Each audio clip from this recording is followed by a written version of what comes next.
During REM sleep, the brain doesn't power down. Instead, the limbic system and hippocampus, centers of emotion and memory, erupt into intense activity. At the exact same time, the dorsolateral prefrontal cortex, the region responsible for executive control, goes almost entirely dark. Without that prefrontal activity, we lose our grip on waking reality. We lose logical sequencing, reality testing, and the ability to intentionally direct our thoughts. Under these specific neurological conditions, standard models suggest our cognition should immediately collapse into chaotic, random noise. For decades, science struggled with this apparent noise. Dreams were either dismissed as random somatic misfirings or buried under dense psychoanalytic decoding to extract hidden messages. Yet, direct observation tells a different story. We regularly experience dreams that are not random at all, but instead unfold as highly structured, multi-act narratives. If a structurally coherent narrative can exist without the prefrontal cortex, then the assumption that executive control is the sole creator of logical thought is incomplete. To understand cognition, we have to determine how the sleeping brain generates this narrative geometry without an engineer actively directing it. The Brain Kinematics Model approaches this problem through systems-level neurobiology. Solving the paradox requires shifting our focus away from the active top-down construction of thoughts and looking instead at the passive topological geometry of memory itself. We can map this geometry by examining a raw qualitative dataset, 3 distinct, highly detailed dreams recorded by a single subject over a short sequential timeframe. In Dream 1, the subject attempts to enter his home through his son's room, but is physically blocked. This leads to an argument, resulting in the subject pulling a mattress onto the floor to sleep in protest. Extracting the core themes, we find a high-tension scenario built entirely around fatherly authority, territorial boundaries, and resentment over unacknowledged past sacrifices. The next night, Dream 2 shifts focus. The subject tours a village preparing for a new industrial complex, evaluates land prices, and observes a local woman refusing a construction partnership because she doesn't trust the investor. Here, the scenario evaluates economic opportunity, risk assessment, and the dynamics of social trust. Finally, in Dream 3, the subject flies effortlessly over a broad valley filled with dangerous gaps. Despite a persistent fear of losing the ability and falling, the subject continually succeeds in soaring over the terrain.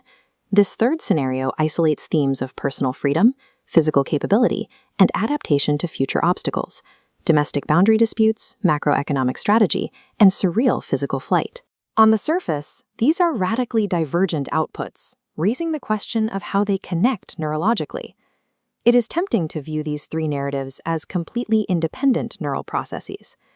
This diagram illustrates what the model terms a shared strain resource, a single underlying emotional pressure point in the brain.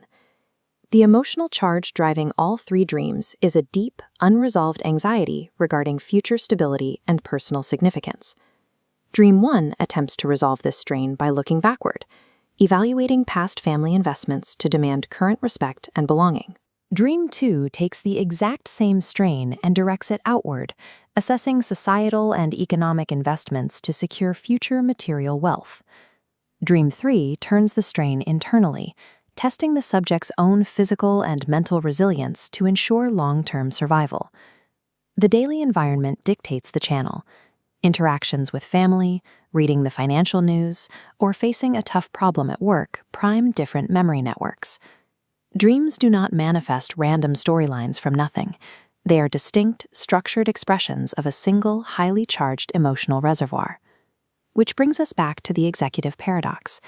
If the prefrontal cortex is offline and not actively building these distinct pathways, what drives the organization?